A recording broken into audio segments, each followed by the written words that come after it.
reports.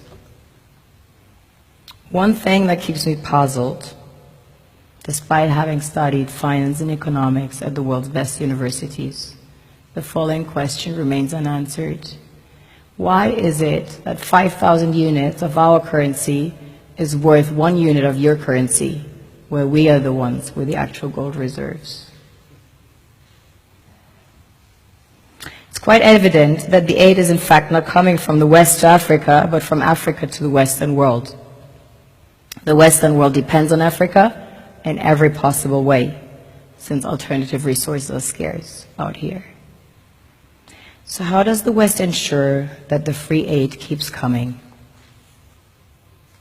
By systematically destabilizing the wealthiest African nations and their systems, and all that backed by huge PR campaigns, leaving the entire world under the impression that Africa is poor and dying and merely surviving on the mercy of the West.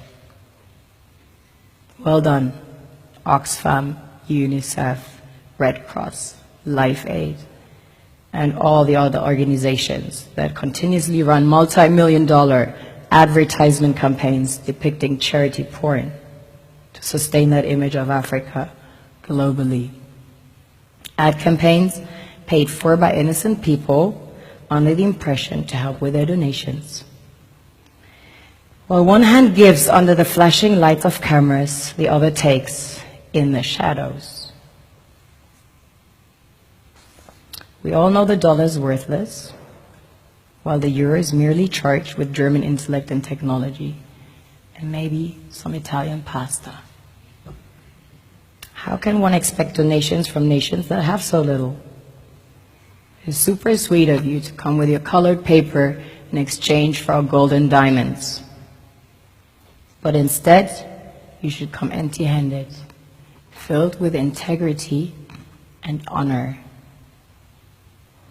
We want to share with you our wealth and invite you to share with us. The perception is that a healthy and thriving Africa would not disperse its resources as freely and cheaply, which is logical.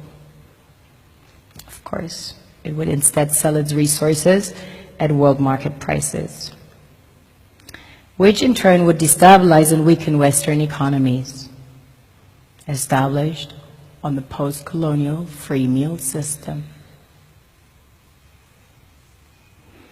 Last year, the IMF reports that 6 out of 10 of the world's fastest growing economies are in Africa, measured by their GDP growth. The French Treasury, for example, is receiving about $500 billion year in, year out, foreign exchange reserves from African countries based on colonial debt they forced them to pay. Former French President Jacques Chirac stated in an interview recently that we have to be honest and acknowledge that a big part of the money in our banks comes precisely from the exploitation of the African continent. In 2008, he stated that without Africa, France will slide down in the rank of a third world power. This is what happens in the human world, the world we have created. Have you ever wondered how things work in nature? One would assume that in evolution the fittest survives.